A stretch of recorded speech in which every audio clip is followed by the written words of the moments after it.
Okay, my love, so now we're going to do a reading on Sir Ridley Scott. Sir Ridley being knighted by Queen Elizabeth II. Let's take a look. Just going to shuffle up the cards here so you get a nice, fair and accurate reading.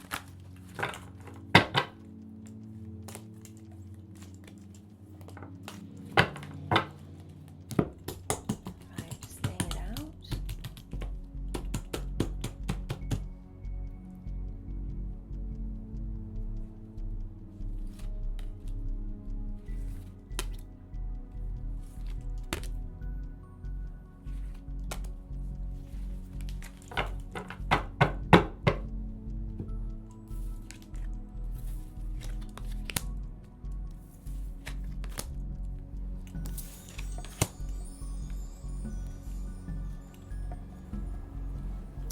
So now I've laid out the cards for Sir Ridley Scott, and the very first card we have here is the card of Awakenings.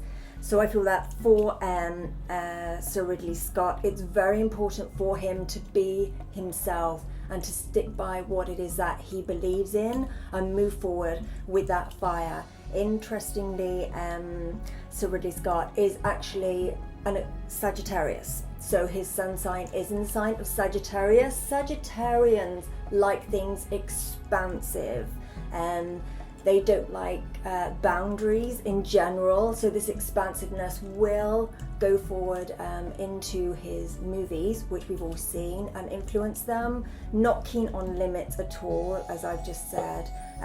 He'll also tend to be intellectual, also a risk taker. Okay, so he's great at taking those risks. Here we have contentment and feeling rewarded for that which he's done. So having his financial needs met as well. So again, this shows that it could be definitely a financial success, this particular movie that he's just worked on. Here we have him as the King of Earth, which means that he will be very professional, also responsible. He can be a practical person as well, which is interesting. He can be very direct, is one of the things that I feel from him.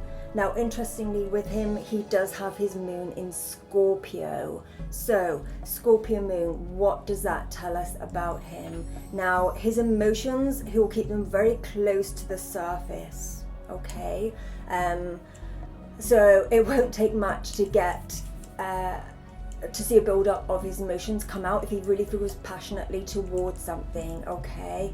He can very much be passionate when he's challenged. This is when you can really see his power come out, okay? So whether that's a good thing or whether that's a bad thing, it will all depend. I'm not on his cruise, so we'll have to see.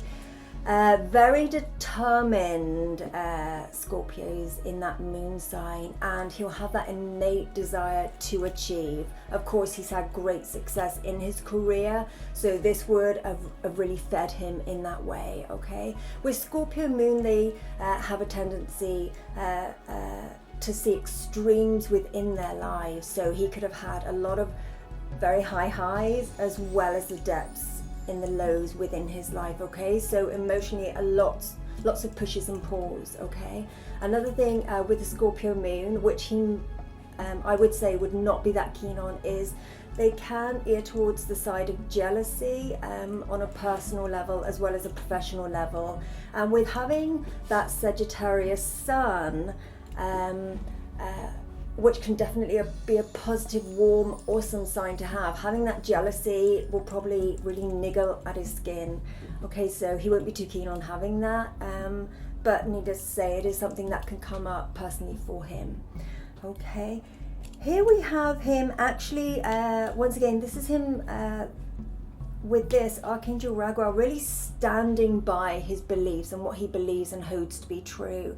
Okay, trying to make fair and just decisions, even though, as we've heard, there can be a lot of passion with him. Now, the passion does run deep with him because he also happens to have Venus in Scorpio. So he will be drawn to people on a professional and on a within the work environment, people who have that depth of character within them. So any fluffiness, whether it's within his movies or on a personal level, I would see him steering more away from that. He wants depth. He wants to really bare people's souls. All of the stuff that may make others feel uncomfortable, okay, he'll be eating that stuff up. Yeah, he is very comfortable with these extremes of emotions, the extremes in people's life, anything from trauma, down to ecstasy. Okay, this is what fulfills him. So consequently, within his movies, you should get a lot of emotion, a lot of stuff come up for people when watching his movies. Okay, it's fascinating. Another cool tidbit is that it's well known that he's chosen very powerful female characters in his movies, which I for one applaud him for, naturally. Now, interestingly, we have Susan Sarandon from Thelma and Louise, and also we have the actress Sigourney Weaver from Alien, who have Venus in Scorpio too. So all three of them have that Venus in Scorpio. So again, this is something where there's that intensity of passion within relationships. So this is something they can all bring out within each other within that work environment. Okay, so some little information for you on Sir Ridley Scott.